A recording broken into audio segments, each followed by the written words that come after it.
On my fifth wedding anniversary, my father-in-law stood in front of 600 New York elites and called me a charity case who plays in the dirt. When I calmly exposed their impending bankruptcy to the entire room, my husband lunged forward and slapped me so hard I crashed into a crystal champagne tower. Everyone laughed. I wiped the blood from my mouth, walked outside, and made one single phone call. "Dad, please come. Before I continue this story, let me know where you are watching from in the comments below. Hit like and subscribe if you have ever had to stand up to a toxic family who completely underestimated your worth." My name is Chloe. I am 32 years old, and I work as an ecological restoration specialist. I spend my days up to my knees in wetlands, testing soil alkalinity and saving dying native plant species. It is a quiet, muddy profession that requires immense patience and a deep respect for the earth. I prefer simple linen clothes and the peaceful hum of a nature reserve. My husband Julian and his entire family are the exact opposite. Julian is 35 years old and the vice president of Pierce Wealth, his father's asset management firm. He thrives on tailored Italian suits, luxury sports cars, and the constant shallow validation of Wall Street. Tonight was the absolute pinnacle of their social calendar. We were attending the 10-year anniversary gala for their firm at one of the most exclusive hotel ballrooms in Manhattan. The room was a sea of towering floral arrangements and massive crystal chandeliers. 600 of the most influential people in New York were in attendance, including tech billionaires, corporate titans, and prominent politicians. I stood near the back of the main dining area, nursing a glass of sparkling water. I was wearing a simple, elegant dark green dress I bought off the rack. I felt perfectly fine until the string quartet abruptly stopped playing. My father-in-law, William Pierce, stepped up to the main podium. A hush fell over the massive ballroom. William tapped his crystal flute, demanding the attention of all 600 guests. He puffed out his chest, bragging about a decade of unprecedented financial dominance and superior breeding. I kept my eyes focused on my water glass, praying he would wrap up his speech. Instead, William turned his gaze directly toward my table. A cruel, calculated smile spread across his face. He told the crowd that maintaining a legacy requires giving back to the less fortunate. He said his son Julian took that philanthropic mission directly into his own home. A few people chuckled, unsure of where he was going. William pointed right at me. He announced that Julian could have married into any prominent family, but instead chose to elevate a woman from absolute zero. His voice dripped with venom as he described my career. He told 600 people that I spend my days playing in the dirt like a glorified park janitor. He called me the mud at the bottom of a luxury shoe. He said it takes a truly generous man to overlook such a stark lack of pedigree and try to polish a pathetic charity case. The words hung in the air. I stood frozen, waiting for someone to realize how inappropriate this was. Instead, the entire ballroom erupted in mocking laughter. I looked at the laughing crowd, and then I looked at my husband. I waited for Julian to step forward to defend his wife, to prove that our 5-year marriage meant more than his father's toxic approval. But Julian did not look angry. He looked at his father, raised his champagne glass, and smiled in absolute agreement. In that sickening moment, the warmth of our marriage instantly evaporated, leaving only cold, hard clarity. I did not run away. I did not shed a single tear. I smoothed the fabric of my dark green dress and walked with slow, deliberate steps toward the main podium. Guests watched me, expecting an embarrassed exit. Instead, I walked straight up the steps and stood directly beside my father-in-law. William frowned, annoyed by the interruption, but he was too slow to stop me. I reached out and took the microphone from his hand. I tapped the metal grill twice. The sharp thud echoed over the sound system, instantly cutting through the symphony of elitist laughter. 600 faces turned toward me. The massive ballroom fell completely silent. I took a deep breath. My voice projected clear and unwavering across the room. I thanked William for his incredibly illuminating toast. I kept my tone perfectly polite and measured. I told the crowd that it is true my background is different. I spend my days evaluating natural structures, identifying rot in the soil, and saving ecosystems that are on the verge of total collapse. I paused for a second, letting those words sink in. I looked directly at my father-in-law. His arrogant smile began to falter. I told him that, speaking of structures on the verge of collapse, it was only fair to mention exactly how far my charity extends in this family. I told the entire room that my little dirt-playing business was actually quite busy last month. In fact, I was so busy that I was able to personally wire $300,000 directly into the primary trading account of Pierce Wealth.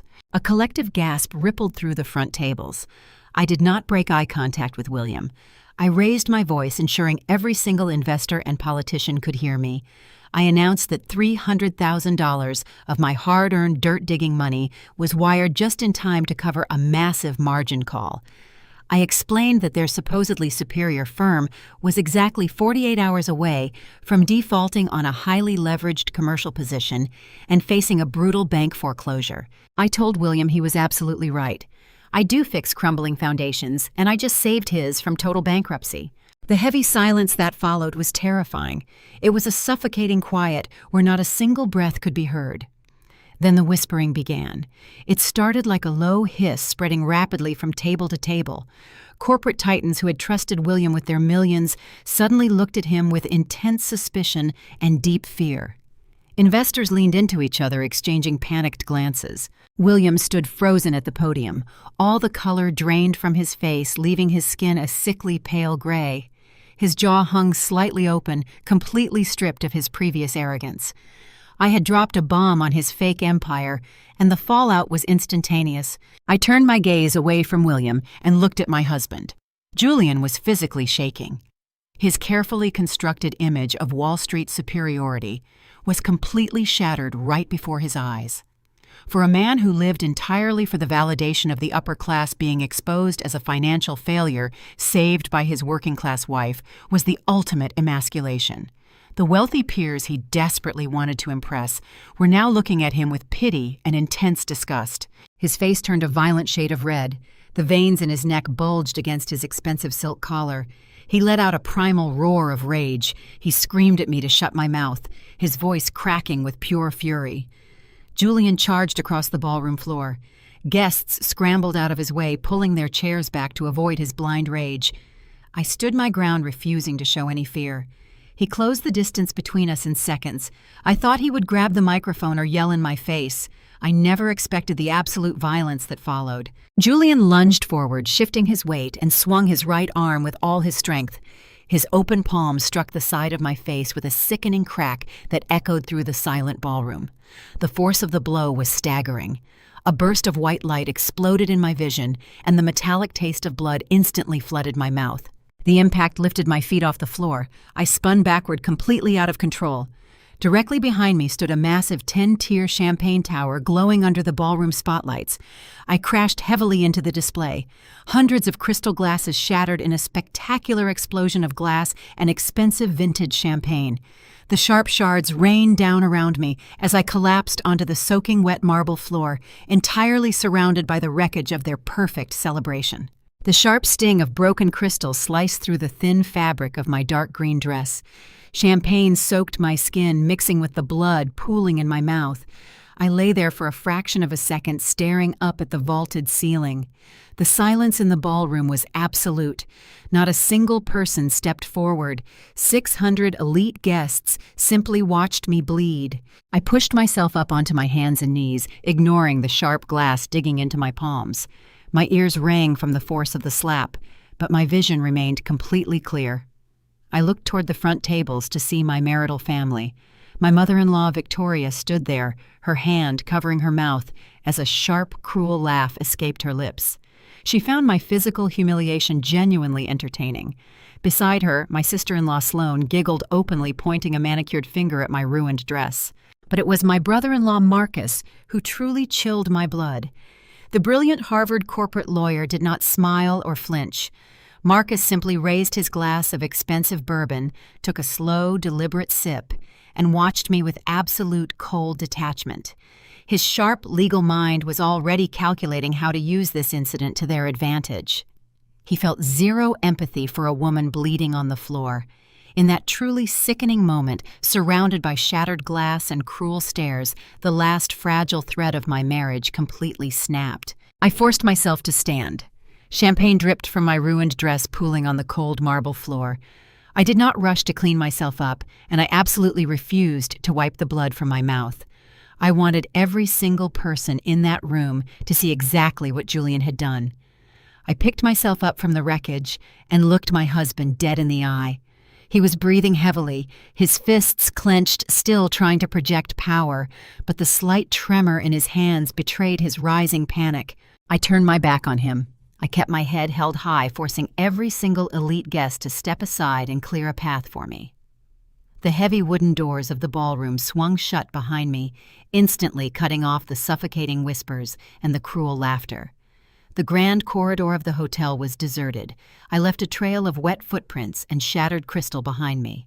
I pushed open the door to the grand restroom. The space was pristine. Gold fixtures gleamed against white marble counters, a sharp contrast to the absolute mess I had become. I walked straight to the vanity and gripped the edge of the sink.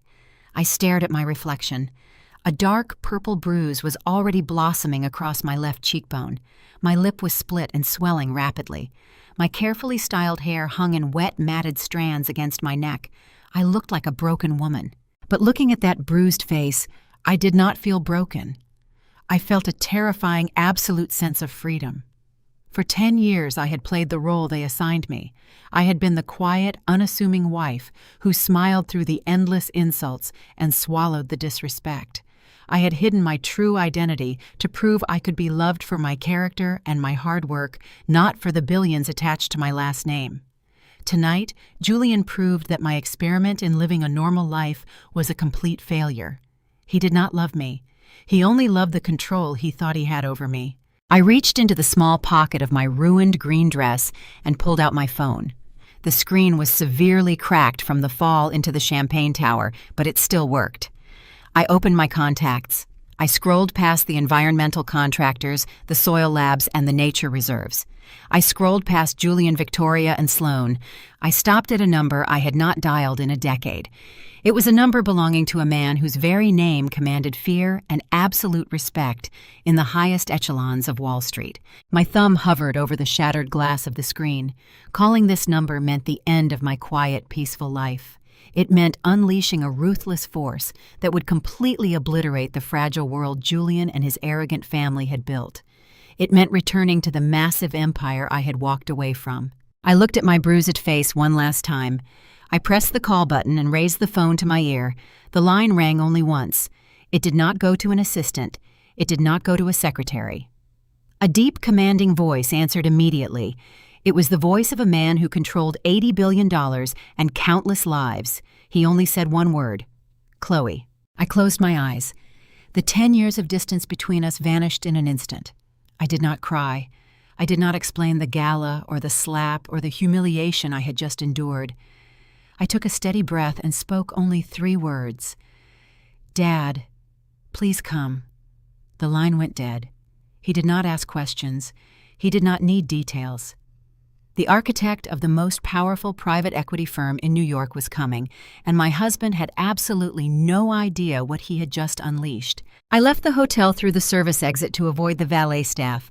The cold night air bit into the fresh bruise on my cheek, but I barely felt it.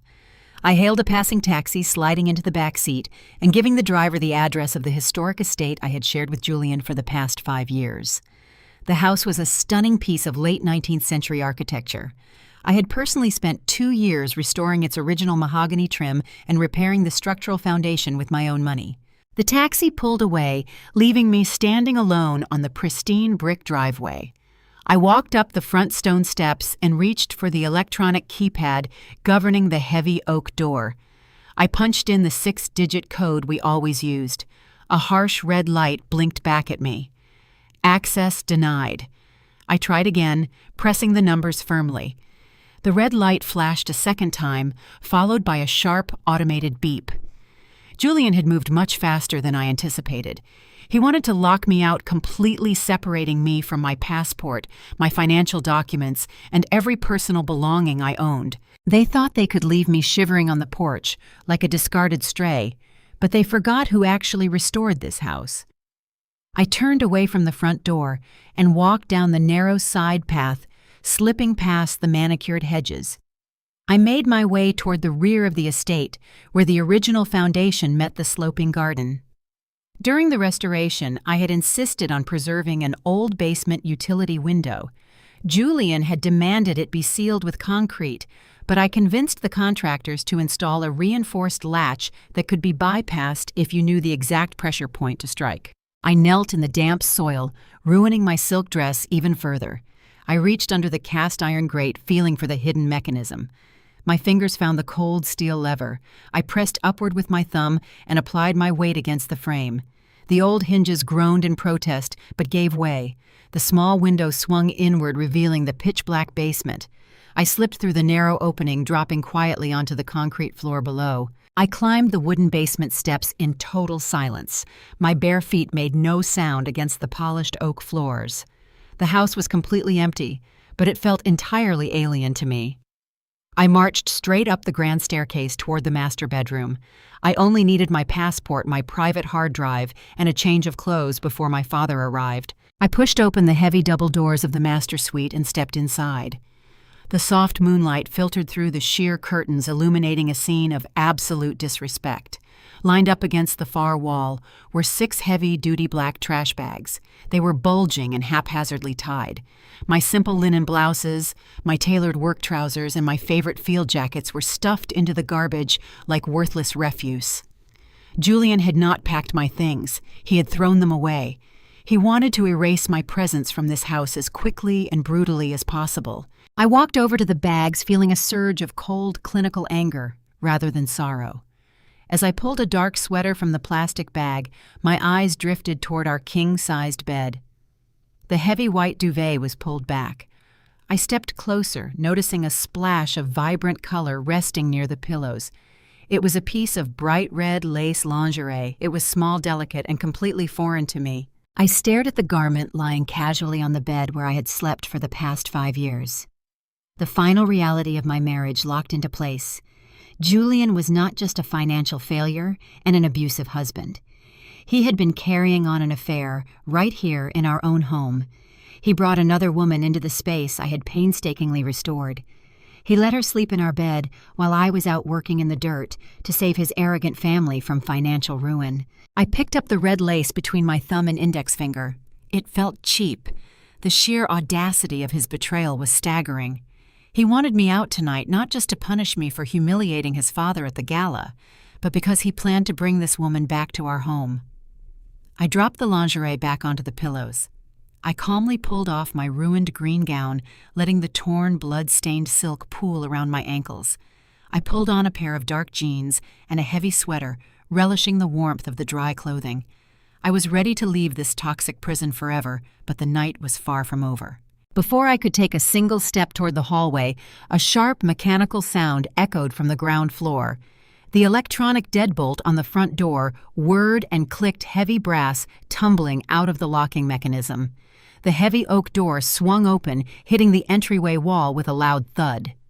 I froze, standing perfectly still in the shadows of the master closet. Footsteps echoed against the marble foyer. They were heavy, deliberate steps of 2 men walking with total ownership of the space. I heard Julian laughing, a cruel and arrogant sound, but he was not alone. He had brought his legal mastermind with him. Marcus spoke, his deep voice carrying clearly up the grand staircase. Marcus is my brother-in-law, an African-American corporate lawyer who graduated at the top of his class from Harvard Law School. He handles all the ruthless legal maneuvering for the Pierce family. The 2 men were ascending the stairs, heading directly toward the master bedroom, entirely unaware that the woman they intended to destroy was standing quietly in the dark, waiting for them. The footsteps crossed the threshold of the bedroom.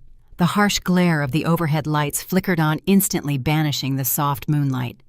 Julian let out a sharp gasp when he saw the open closet door and the discarded green dress on the floor. He knew immediately that I had bypassed his security measures. I did not wait for him to search the room. I stepped out of the shadows and walked calmly into the center of the master suite. My dark sweater and jeans provided a stark contrast to the glittering spectacle of the gala I had just escaped. Julian glared at me, his jaw clenched tight. The red mark from where he had struck my face was mirrored by the dark purple bruise blooming across my own cheekbone. He opened his mouth to shout, but Marcus raised a single manicured hand, silencing his brother-in-law instantly. Marcus walked into the room with the absolute confidence of a man who believed he owned the world. Unlike Julian, who was driven by fragile emotions and hot-headed rage, Marcus was entirely cold. He wore a perfectly tailored charcoal suit, his expression completely devoid of any human empathy. He carried a thick leather-bound folder in his right hand. Marcus did not say a word of greeting. He simply walked over to the king-sized bed and dropped the heavy stack of legal documents onto the pristine white sheets. The heavy folder landed right next to the cheap red lace lingerie Julian had left out for his mistress. Marcus adjusted his expensive cuffs and looked at me with pure, calculating disdain. He told me we were going to make this very simple. His deep voice echoed in the large room. He said I humiliated William tonight and threatened the stability of their family fund. Therefore, my tenure in their family was officially terminated. He pointed to the documents on the bed and stated they represented a clean break divorce settlement. He then smiled a chilling, predatory expression. He corrected himself, saying it was actually a highly restrictive post-nuptial agreement drafted retroactively to protect Julian from my erratic behavior. I looked at the thick stack of papers, then back at the ruthless corporate lawyer. I did not shout or cry. I simply asked him to explain exactly how he planned to enforce a retroactive agreement. Marcus laughed a dry, humorless sound.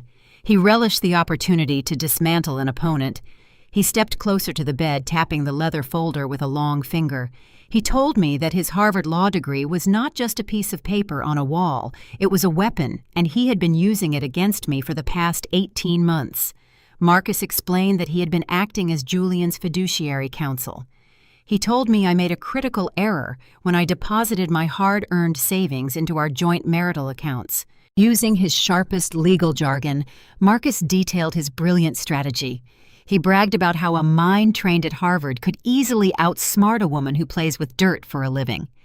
He established a series of shell corporations, registered in Delaware under the guise of commercial real estate investments.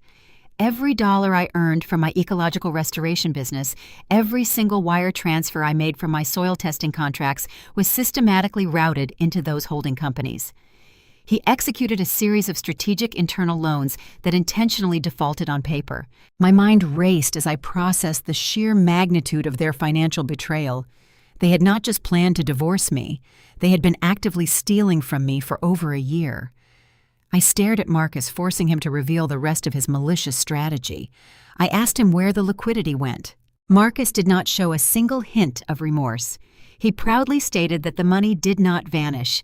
It was legally restructured and transferred into an irrevocable offshore trust located in the Cayman Islands. I kept my voice dangerously level and asked him who the beneficiary of that offshore trust was. Marcus smiled, his dark eyes gleaming with absolute triumph. He told me his wife Sloane was the sole beneficiary of the trust. He explained that my life savings, my business profits, and every asset I brought into this marriage now legally belonged to my spoiled sister-in-law. He said the accounts were entirely boxed out, shielded by international privacy laws that even I could not penetrate. He told me I had absolutely zero legal claim to my own money. He looked at my bruised face and delivered his final blow. He told me I was completely bankrupt, and there was absolutely nothing I could do to stop them. Julian barked a cruel, arrogant laugh. He walked over to the bed and picked up the red lace lingerie, tossing it carelessly onto the floor. He mocked me, saying I actually thought wiring $300,000 made me powerful. He called me a glorified gardener. He told me they took my money because I was too stupid to notice. Now, according to him, I had no family to protect me, no savings to hire a lawyer, and absolutely no place to sleep tonight. I tightened my grip on my bag, analyzing their entire strategy. They were relying on shock and financial devastation to force my compliance. They truly believed I was an isolated working-class woman who would simply crumble under the weight of their elite legal maneuvering. Marcus reached inside his tailored jacket and produced a sleek silver pen. He clicked it once. The sharp, metallic sound broke the heavy tension in the room. He held the pen out toward me, offering it like a weapon. He told me I had two choices, his voice dropping to a dangerous, authoritative register. He instructed me to take the pen and sign the agreement on the last page. If I signed, I would agree to waive all rights to spousal support and relinquish any claim to the stolen funds. In exchange, he said Julian was graciously offering me a $5,000 relocation fee. Marcus stated that $5,000 was more than enough to rent a cheap apartment and start my pathetic life over somewhere else. He told me to take the money and walk out the door tonight. I refused to break eye contact with him. I asked him what my second choice was. Marcus stepped forward, his tall frame looming over me. He shoved the silver pen closer to my bruised face. He told me that if I refused to sign today, he would personally bury me in endless litigation. He bragged about knowing every single loophole in the United States legal system. He promised to file so many frivolous lawsuits against my ecological restoration business that I would spend the rest of my life in court. He said he would ensure every single dollar I ever made in the future would be garnished to pay their exorbitant legal fees. He threatened to ruin my professional reputation so thoroughly that no nature reserve or state park would ever hire me again. He gave me his final ultimatum: sign the paper, take the $5,000 and disappear, or face a lifetime of crippling debt and wage garnishment until I was 70 years old. I did not reach for the silver pen. I looked at Marcus, and then I shifted my gaze to the thick leather-bound folder resting on my ruined bed. I reached out and picked up the heavy stack of documents. The paper felt thick and expensive. I flipped open the cover and began reading the clauses Marcus had so meticulously drafted. The level of malice embedded in the legal jargon was genuinely impressive. They had included financial waivers. Marcus had written in a permanent gag order preventing me from ever speaking about the Pierce family or their business practices. There was a strict non-compete clause designed to completely destroy my career. The final page even included a drafted admission of fault stating that I had caused the breakdown of the marriage due to my own unstable behavior. They wanted to strip me of my money, my career, my voice, and my sanity. I read the final lines, noting the specific blank space left for my signature. Julian watched me with a triumphant smirk, clearly believing that the sheer weight of the legal threats had finally crushed my spirit. Marcus stood perfectly still, waiting for me to accept my total defeat. They both expected me to break down crying, to beg for a larger settlement, or to simply sign my life away out of sheer terror. Instead, I closed the folder. I looked Marcus directly in the eyes. I gripped the thick stack of premium legal paper with both hands. I braced my wrists and twisted my grip, applying all my strength. The sound of thick paper tearing ripped through the silence of the master bedroom. I tore the entire post-nuptial agreement perfectly in half. I let the severed pieces of their meticulous legal trap fall from my hands. The heavy halves landed with a dull thud directly onto the toes of his expensive Italian leather shoes. I turned my back on the ruthless lawyer and picked up the heavy strap of my leather duffel bag, slinging it securely over my shoulder. I stood tall, feeling the solid weight of my encrypted hard drive and my passport pressing against my side. I had everything I needed to completely destroy them. Julian stared at the torn documents on the floor, and then he completely lost his mind. My defiance was the ultimate insult to his fragile ego. He did not bother with legal threats anymore. He reverted to pure, unhinged violence. He lunged across the room and grabbed a fistful of my hair. The pain radiated across my scalp as he yanked me backward.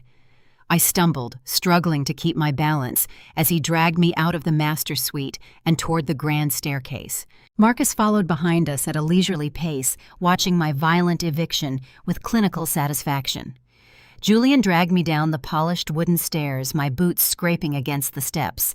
He marched me straight to the heavy oak front door. A violent storm had rolled in from the coast. The wind howled outside, driving sheets of freezing rain against the windows. Julian yanked the door open. The biting cold immediately rushed into the foyer. He shoved me forcefully. I stumbled forward, my feet slipping on the wet stone porch, and fell hard onto the flooded brick driveway. The freezing rain instantly soaked my dark sweater and jeans.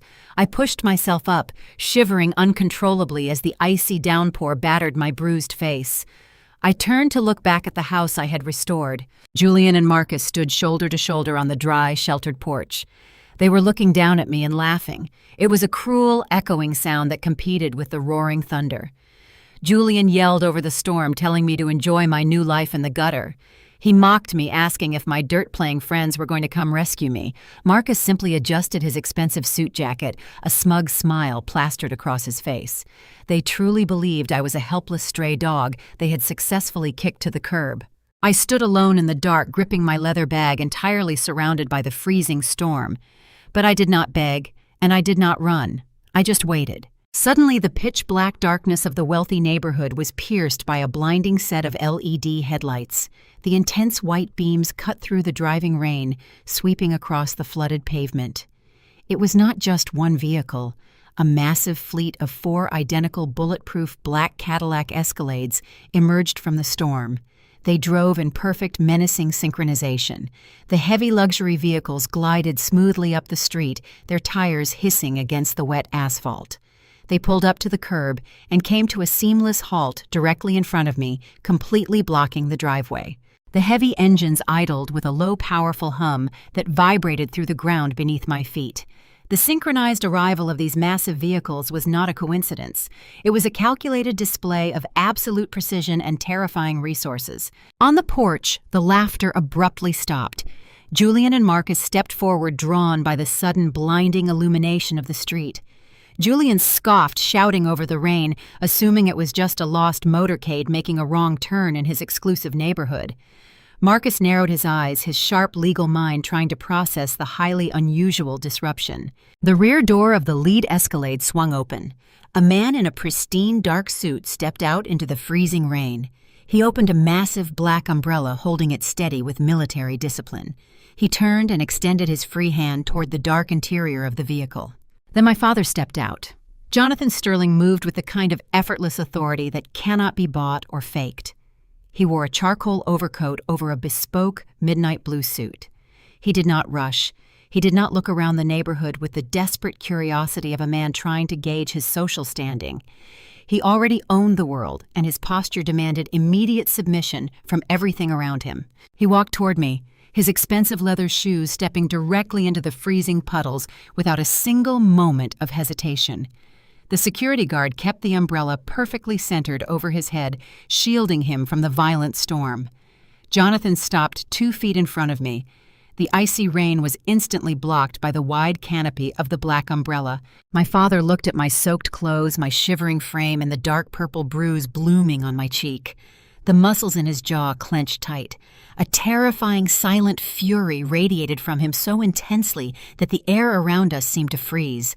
Then he shifted his gaze. Jonathan Sterling looked past me, staring directly at the men standing on the porch. He did not shout. He did not issue a single threat. He simply looked at Julian with the absolute cold disgust usually reserved for a maggot crawling in the dirt. The sheer weight of that silent stare was devastating. The billionaire predator had arrived, and the execution was about to begin. My father did not scream. He did not charge up the stone steps to physically assault the men who had just abused his daughter. Men who control $80 billion in global assets do not need to raise their voices or throw punches to destroy their enemies. They annihilate them with a single signature. Jonathan unbuttoned his heavy cashmere overcoat and slipped it off his shoulders. He stepped forward and wrapped the thick, warm fabric around my shivering frame. The coat smelled of cedar and expensive cologne. It provided an instant, impenetrable shield against the biting cold and the freezing rain. He pulled the lapels tight across my chest, securing my leather duffel bag underneath the heavy wool. Then he turned his head and looked back at the porch. Julian stood near the edge of the stone steps, trying desperately to project power over a situation he fundamentally did not understand. He cupped his hands around his mouth and yelled over the roaring wind. He asked me if I had to drain my pathetic bank accounts to hire a luxury car service just to make a dramatic exit. He shouted that a fancy ride was not going to save me from the legal destruction Marcus had prepared for the morning. My father did not offer a single word of rebuttal. He did not even blink. He simply stared at Julian with a level of absolute dismissal that was far more terrifying than any verbal threat. The sheer weight of that silent, suffocating gaze was physically crushing. It was the look of a true apex predator evaluating a completely insignificant insect right before stepping on it. Under the crushing pressure of that stare, Julian actually took a physical step backward. His arrogant smile completely melted away. His throat worked as he tried to swallow, but he could not produce another sound. The artificial courage he had built up entirely collapsed under the overwhelming intimidation radiating from the street. Beside him, Marcus went completely rigid. The brilliant Harvard lawyer stopped leaning against the brick pillar. His analytical mind was racing, processing the scene with terrifying clarity. Marcus recognized that you cannot simply rent a synchronized fleet of custom-armored Escalades in the middle of the night. He looked at the military precision of the security detail.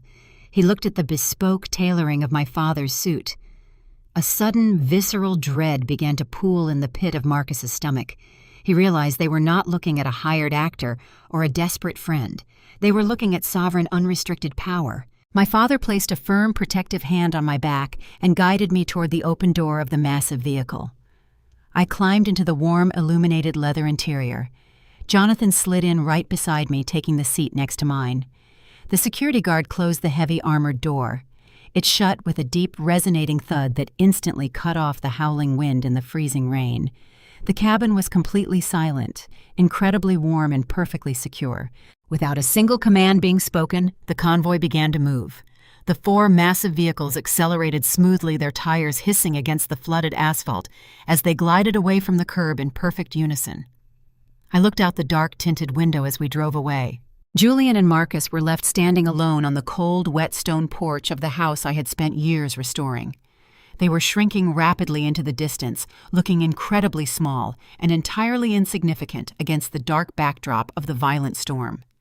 The glaring white headlights of the convoy disappeared around the corner, plunging the historic estate back into pitch-black darkness. Back on the porch, the freezing wind whipped violently around the 2 men. Julian crossed his arms, shivering as the adrenaline left his body. He tried to scoff, muttering to his brother-in-law that it was just a cheap theatrical stunt, but his voice trembled. Marcus did not answer him. The corporate lawyer stared at the empty, flooded street, his heart pounding erratically against his ribs. The absolute silence of the man in the charcoal overcoat had completely unnerved him. Marcus did not know exactly who had just picked me up from the gutter, but as the icy rain blew across the porch, he felt a sickening certainty that they had just made a catastrophic, fatal miscalculation. The heavy armored doors of the Escalade insulated us entirely from the violent storm outside. My father did not speak during the drive. We drove through the slick, flooded streets of the city, leaving the affluent suburbs behind and entering the towering concrete canyons of the financial district. The convoy descended seamlessly into a highly secured underground parking facility. Steel gates rolled shut behind us, locking out the world. A private elevator whisked us upward, ascending 60 floors without a single sound. The polished steel doors parted to reveal my father's penthouse. It was a masterpiece of modern architecture spanning the entire top floor of the skyscraper. Floor-to-ceiling glass walls offered a panoramic view of the storm-battered city. The interior was a study in perfectly calculated luxury, featuring dark slate floors and austere minimalist furniture that projected absolute power. A small team of staff was already waiting. A quiet, efficient woman guided me into a massive guest suite. She took my soaked clothes and handed me a plush robe followed by a perfectly tailored pair of dark trousers and a heavy silk blouse. The dry garments felt like armor against my chilled skin. When I emerged back into the main living area, a man carrying a medical bag was waiting for me. My father never left anything to chance, and he had summoned his personal concierge physician. The doctor worked in total silence. He carefully examined my jaw, checking for fractures before applying a specialized cooling gel to the dark purple bruise blooming across my cheekbone. The stinging pain began to recede, replaced by a dull, manageable ache. The doctor packed up his bag, gave my father a sharp nod, confirming I was structurally sound, and quietly exited the penthouse. I stood by the massive windows looking out at the lightning striking the distant skyscrapers. Jonathan Sterling walked up behind me holding a crystal tumbler of scotch. He did not look at the storm. He looked at my reflection in the glass. His deep voice cut through the quiet hum of the room. He told me that my 10 years of playing house with parasites was officially over. He said I had rejected my seat at the board, rejected the security detail, and rejected my own name. I turned to face him. I told him I wanted to build something real. I wanted to create a legacy with my own two hands, preserving wetlands and restoring soil without the massive shadow of Sterling Vanguard looming over every achievement. I wanted to find a man who loved me for my character, not because marrying me meant access to an $80 billion trust fund. My father took a slow sip of his scotch. His dark eyes locked onto mine. He asked me if my little experiment in playing a working-class citizen yielded the results I anticipated. The words stung because they were absolutely true. I recognized the sheer magnitude of my own naivety. My 5-year marriage was a complete fabrication. Julian did not love me. He tolerated me because I was a useful prop. When my usefulness shifted when I dared to expose his financial incompetence to his elite peers, his affection instantly transformed into physical violence and legal theft. I had minimized myself to make a fragile man feel powerful, and it nearly cost me my life. Jonathan set his crystal tumbler down on the glass table with a sharp, decisive clack. He walked over and stood directly in front of me. His gaze was intense, burning with the kind of ruthless protectiveness that built global empires. He stated firmly that we do not tolerate disrespect, and we absolutely do not allow thieves to walk away with our assets. He said I wanted to prove I could survive in the real world, and I survived. He stepped closer, his voice dropping into a dangerous, commanding register. He told me that my 10 years of pretending to be poor ended with a slap.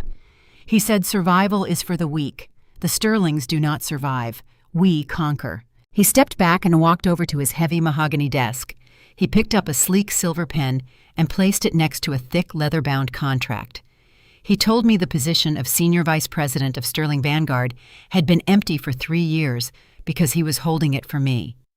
He instructed me to sign the contract, stop playing in the dirt, and take my proper place. I did not hesitate. I walked over to the massive desk and picked up the silver pen. It felt significantly heavier and far more dangerous than the cheap one Marcus had tried to force on me just hours ago. I signed my full legal name, Chloe Sterling, securing my position as the second most powerful executive at the most ruthless private equity firm in New York. The quiet ecological restoration specialist was completely gone. I was ready to execute my former family. My father locked the signed contract in his heavy mahogany desk and handed me a sleek silver tablet. The screen was illuminated with a live, high-level financial dashboard. It was not a public stock ticker. It was a proprietary back-channel data feed assessing the internal liquidity of Pierce Wealth. I took the tablet and walked over to the floor-to-ceiling windows, looking out at the glittering financial district that Julian and William thought they controlled. I scrolled past the initial summaries, absorbing the raw data with clinical precision. Marcus and Julian had been desperately shuffling money through shell corporations, trying to hide their toxic assets. The $300,000 I had wired them was barely a drop in an endless ocean of debt. They were highly over-leveraged, and their margin calls were multiplying by the hour. Their firm was actively hemorrhaging money at an incredibly unsustainable rate. I bypassed the standard metrics and dug directly into their hard assets. For a supposedly brilliant Harvard lawyer, Marcus had been incredibly sloppy attempting to mask their leverage. I highlighted a specific commercial real estate development located right on the water. It was called the Riverside Complex. It was a massive multi-use project projected to house luxury retail spaces and high-end corporate offices. 6 months ago, Julian brought this proposal to the dinner table, bragging about how it would permanently cement their family legacy. I had reviewed the architectural plans and the structural assessments. I specifically warned him that the foundation of the primary building was compromised by a severe subterranean water table issue. I told him the ecological remediation cost alone would bankrupt the project before they even poured the first floor of concrete. He completely ignored my assessment. He told me I was just a glorified gardener who did not understand high-level commercial financing. He said his engineers assured him the water issue was a minor inconvenience. I tapped the screen, bringing up the current construction reports. It was not a minor inconvenience. They were currently $60 million over budget, just trying to keep the foundation of the Riverside complex from sinking into the mud. They had leveraged their entire family fund against this single development. When the margin calls hit last month, they started pulling liquidity from their clients to cover the construction delays. They were completely out of time. The primary construction loan was due for a massive balloon payment in exactly 48 hours. If they defaulted, the bank would seize the Riverside complex, and the entire Pierce Wealth Management Fund would completely collapse under the cross-collateralization clauses Marcus had so arrogantly drafted. They were absolutely desperate. They needed a massive infusion of capital immediately to avoid total bankruptcy. I swiped the screen to reveal the active communication logs intercepted by my father's corporate espionage team. I wanted to see exactly who they were courting for this desperate bailout. They were seeking a private equity lifeline of $150 million to cover the balloon payment and keep the project afloat. William and Julian had been sending increasingly frantic emails and meeting requests to a single private equity titan. They believed this titan was their only hope for survival. They were practically begging for an audience willing to offer absurdly favorable terms just to secure the cash. I stared at the screen, and a cold, calculated smirk spread across my face. The irony of the situation was absolutely breathtaking. William, Julian, and Marcus were currently begging Sterling Vanguard for a $150 million lifeline.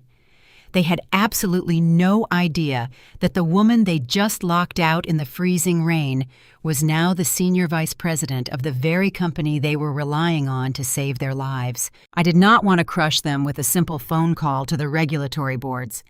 If I destroyed them from the outside, they would just spin a narrative that they were the victims of a hostile corporate takeover. I wanted them to walk willingly into their own execution. I wanted them to look at the paperwork and realize they built their own guillotine.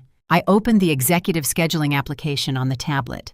I pulled up the pending bailout request submitted by Pierce Wealth. I bypassed the standard preliminary approval process. I authorized a direct override granting their firm an immediate in-person meeting to finalize the terms of the capital injection. I typed a formal corporate response from the Sterling Vanguard executive desk, inviting William, Julian, and Marcus to our global headquarters for a final signing ceremony at 9 a.m. tomorrow. I hit the send button. The digital trap was officially set in motion. They were blindly coming right to me to finalize their own total destruction. The morning after my father rescued me, the reality of my new position settled over me. I was no longer the unassuming daughter-in-law trying to fit into a world that despised me. I was Chloe Sterling's senior vice president of Sterling Vanguard, and I had the full weight of a global empire at my disposal. While I spent the early morning reviewing the intricate financial web Marcus and Julian had woven, my former family was busy constructing a very different narrative.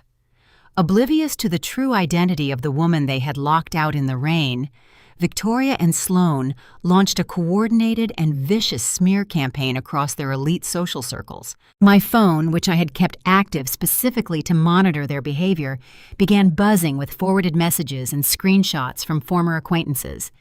Victoria, ever the calculating socialite, wasted no time weaponizing the elite gossip network.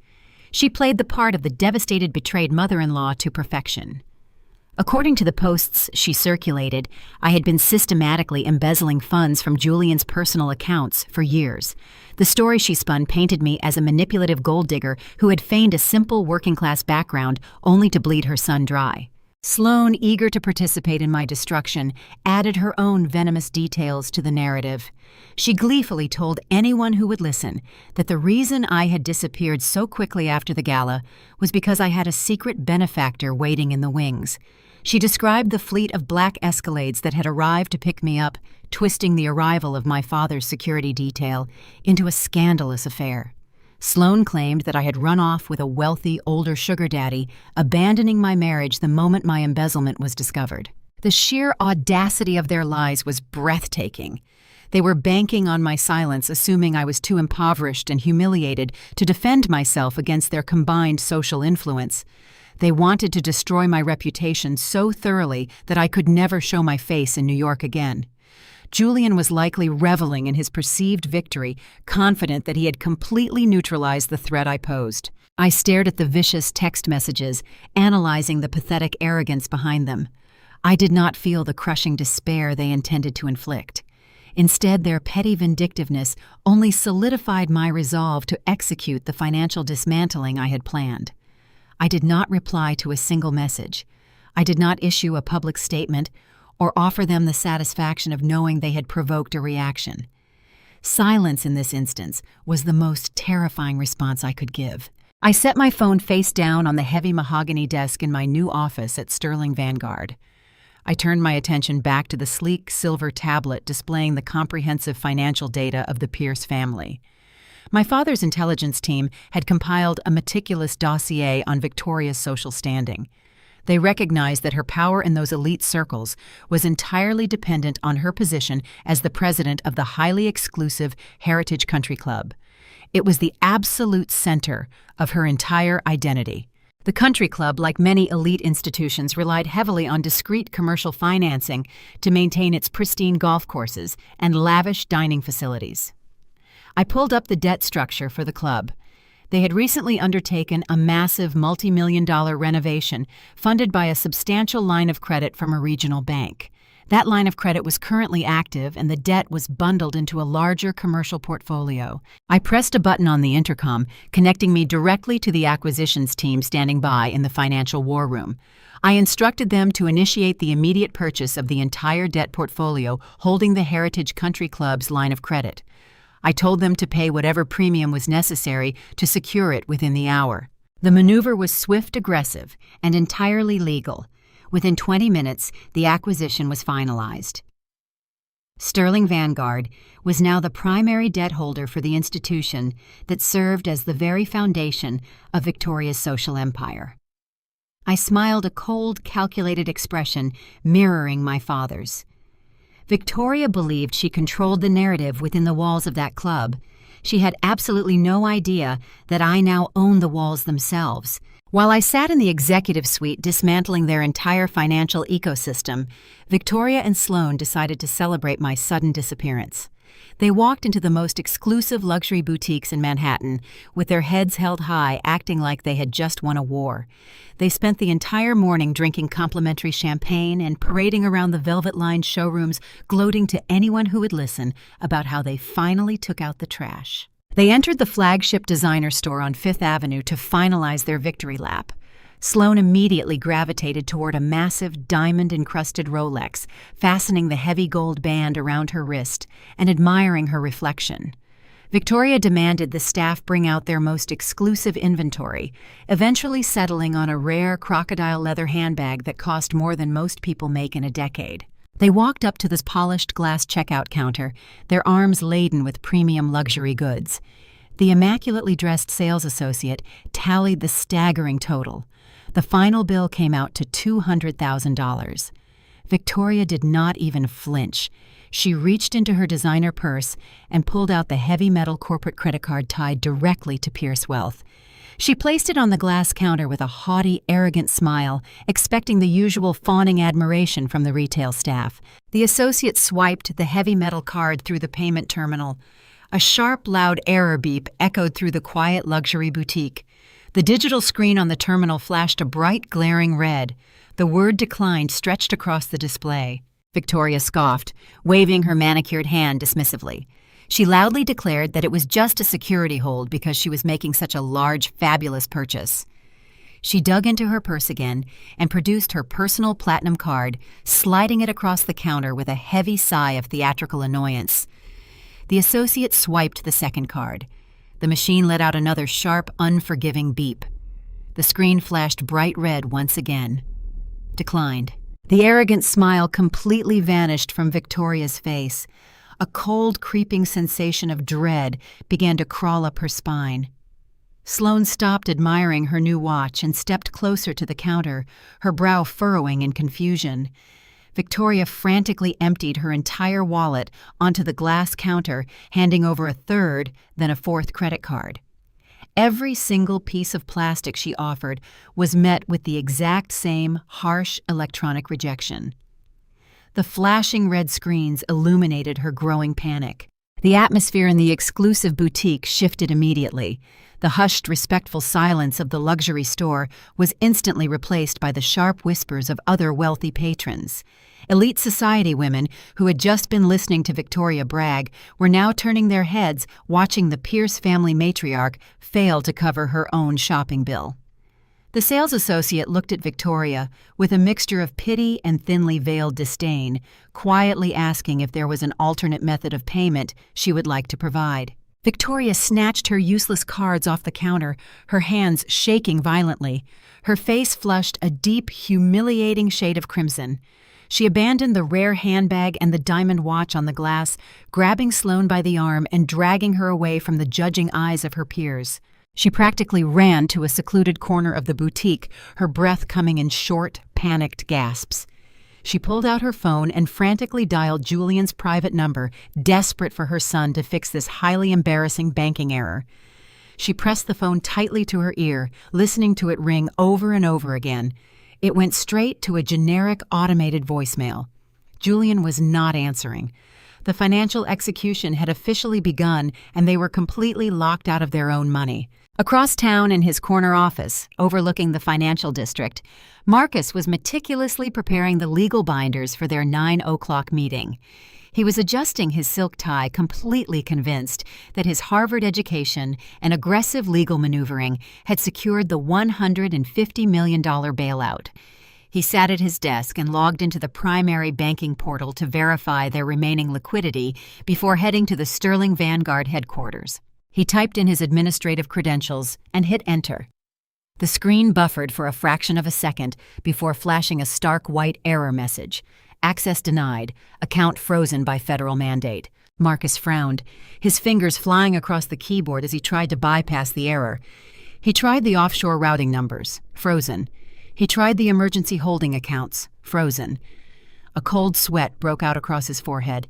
His brilliant legal mind raced, trying to find the loophole, the clerical error, or the logical explanation for why a massive corporate financial network was suddenly locked down. He never got the chance to figure it out. The heavy glass doors of his prestigious law firm were suddenly shoved open with violent force. The quiet, hushed atmosphere of the reception area was instantly shattered by the sound of heavy tactical boots hitting the hardwood floor. A swarm of federal agents wearing dark jackets emblazoned with the letters FBI and SEC flooded into the lobby. They moved with absolute terrifying authority, carrying empty cardboard boxes and thick federal warrants. While Victoria and Sloane were busy humiliating themselves at the luxury boutique, I had been coordinating the final lethal strike. I did not just freeze their credit cards. I sent a highly encrypted anonymous data packet directly to the regional director of the Securities and Exchange Commission. The file contained irrefutable, undeniable proof that Marcus had been systematically draining money from his clients' protected escrow accounts. He had been illegally moving millions of dollars of client money to artificially inflate the capital base of Pierce Wealth.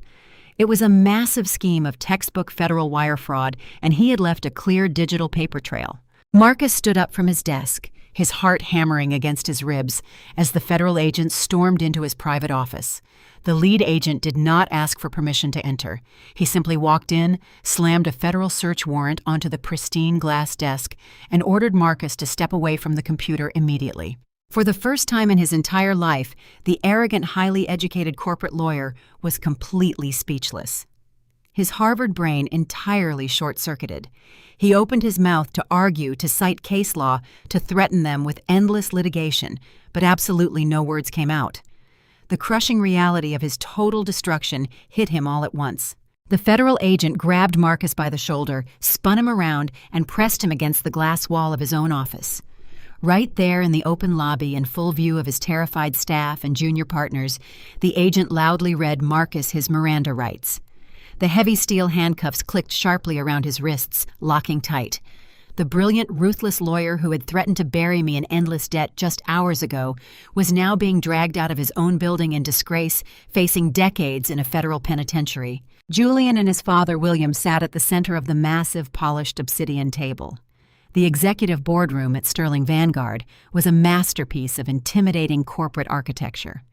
The walls were made entirely of thick, soundproof glass overlooking the sprawling Manhattan skyline. The space was completely sterile and aggressively cold. It was designed to make visiting executives feel small and vulnerable. However, Julian and William were entirely too arrogant to notice the psychological warfare. They were practically vibrating with smug satisfaction. They truly believed they had successfully navigated the worst financial crisis of their entire lives. They thought they were just minutes away from receiving a $150 million lifeline that would save their failing real estate project and secure their wealth forever. William leaned back in his expensive leather chair and checked his heavy gold watch for the third time. He confidently adjusted his tailored suit jacket, completely oblivious to the fact that his entire empire was currently falling apart across the city. Julian sat next to him, tapping his designer shoes against the immaculate slate floor. He pulled out his phone to check on Marcus, expecting an update on the final legal preparations for the bailout. Julian stared at the screen and let out a loud, irritated sigh. He tapped the glass aggressively. He complained to his father that he had absolutely 0 bars of service. He held the phone up in the air, waving it around the sterile room, trying to catch a random cell tower signal.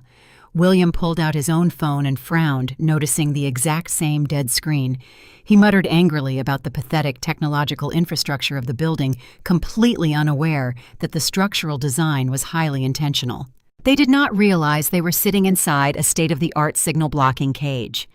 The architectural feature was specifically installed to prevent corporate espionage during high-level financial acquisitions.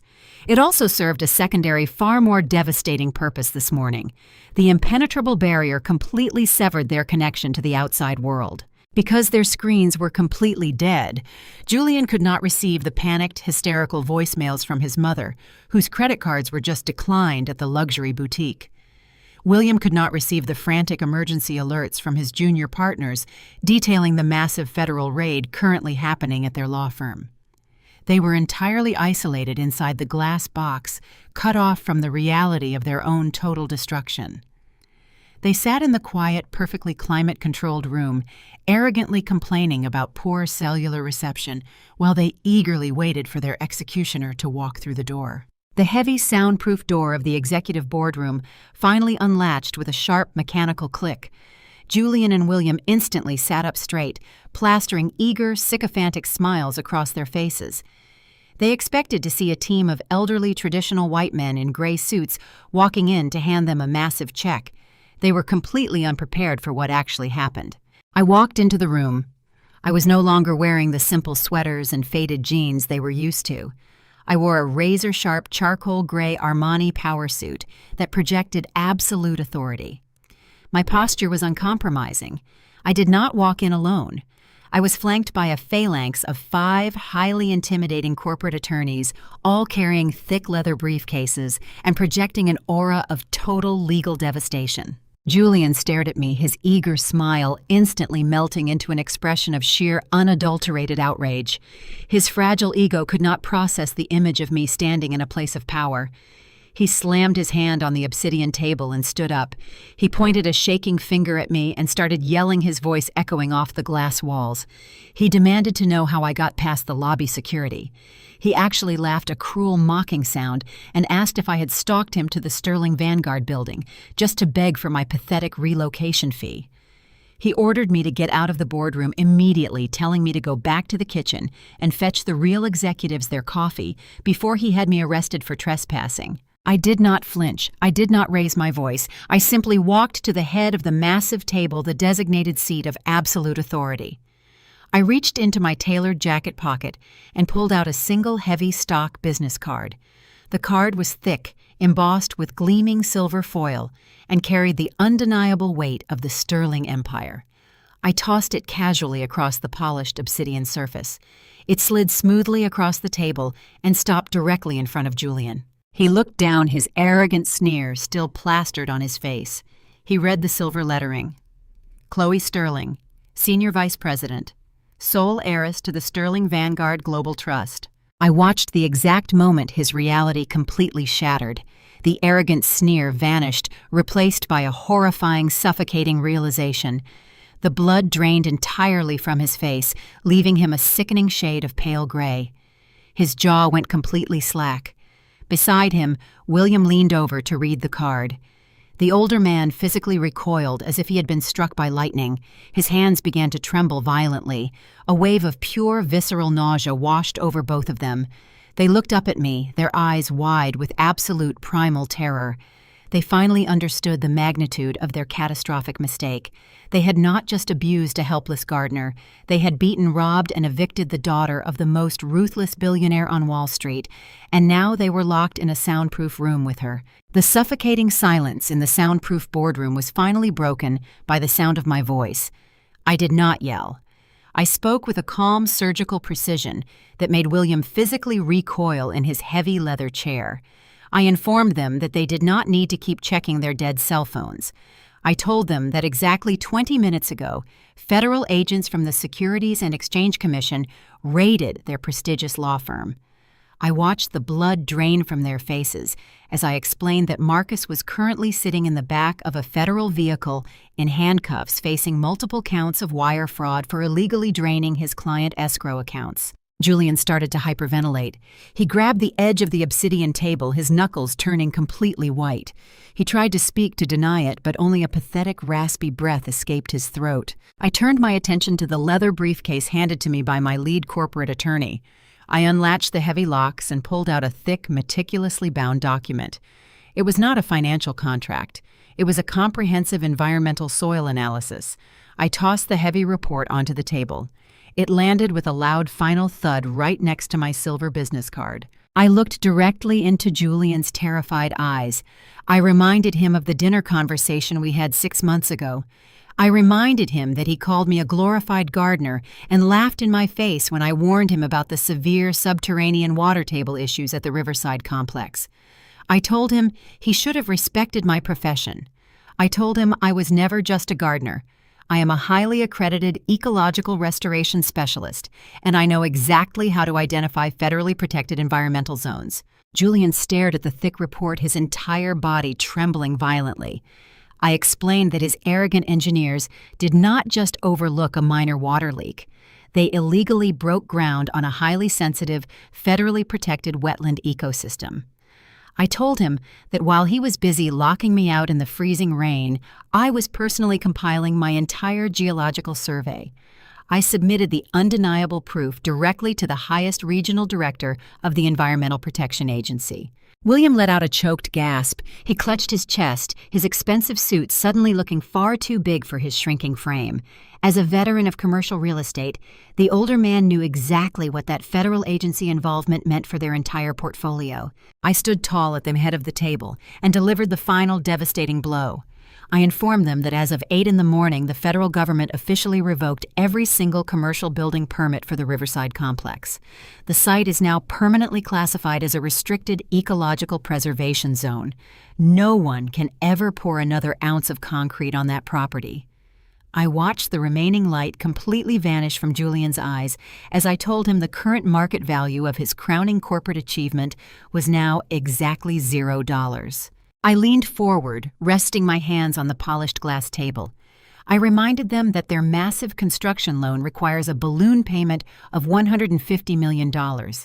Since their primary collateral is now a worthless, federally restricted swamp, the bank will automatically trigger the default clause this afternoon. I told them they came to my building begging for a corporate lifeline, but they were not walking out with a check. They were walking out with absolutely nothing. They were going to lose their firm, their luxury homes, and their entire family legacy by the end of the business day. The heavy silence in the boardroom was finally shattered by a pathetic choking sound. Julian's legs completely gave out beneath him. The arrogant venture capitalist collapsed onto the sterile glass floor. He did not just fall. He scrambled forward, his expensive suit dragging across the polished surface as he literally crawled toward my feet. He reached out with shaking hands, desperate to grab the fabric of my trousers. I took a deliberate step backward, looking down at him with absolute freezing disgust. Tears were streaming down his face, completely ruining his perfectly manicured image. He was sobbing loudly, begging me for forgiveness in a high, panicked voice. He babbled incoherently about how he made a terrible mistake, claiming the immense pressure of his family firm had completely clouded his judgment. He swore he never actually loved his mistress, frantically promising to cut her off entirely today if I would just give him one more chance. He cried that we were a family, desperately pleading with me to remember the 5 years we spent together. I stared at the pathetic creature weeping on the floor. I told him that I did remember those 5 years.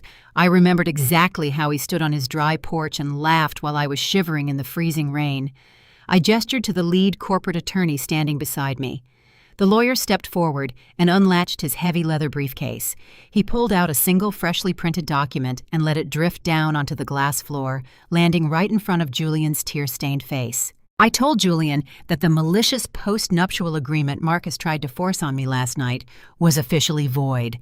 I informed him that he was currently looking at our finalized divorce settlement, drafted directly by the absolute best legal minds at Sterling Vanguard. I walked him through the new terms very slowly, so his panicked brain could fully process his new reality. I told him he would receive exactly $0 in spousal support. Furthermore, according to the document, he was officially assuming 100% of all the toxic debt, federal fines, and legal liabilities associated with Pierce Wealth and the failed Riverside project. Julian stared at the paper in absolute horror, his sobbing abruptly cutting off as the breath left his lungs. Behind him, William slumped completely over in his leather chair, practically catatonic from the sheer magnitude of their financial ruin. I did not wait for a signature.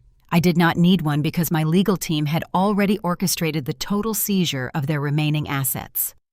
I pressed a silver button under the rim of the obsidian table. The heavy soundproof doors swung open immediately. 4 massive security guards in immaculate black suits marched into the boardroom.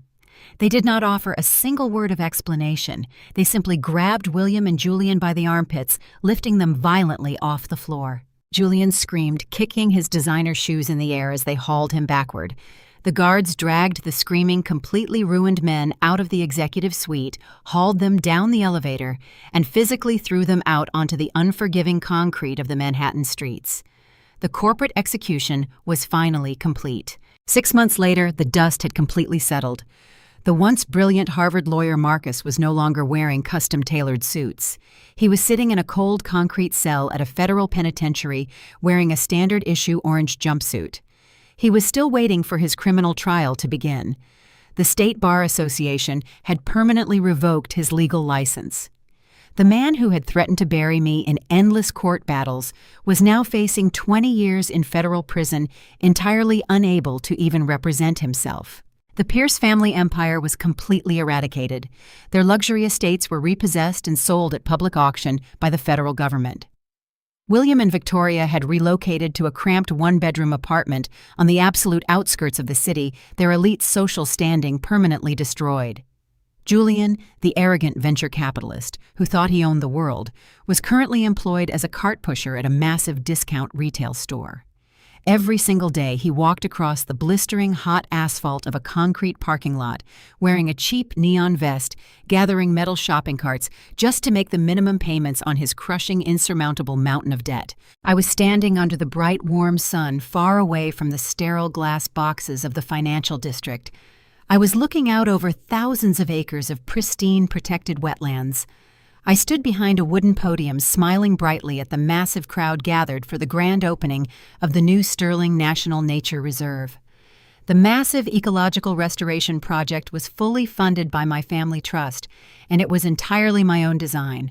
I was wearing a beautiful emerald green dress, radiating absolute confidence and total freedom. I looked out at the rolling green landscape and the clear water, feeling a profound, absolute sense of peace. I leaned into the microphone to address the crowd. I told the audience that I had spent years trying to make myself small. I told them I hid my true identity and buried my own potential because I thought it was the only way to be loved. I looked directly at the television cameras broadcasting the event live across the country.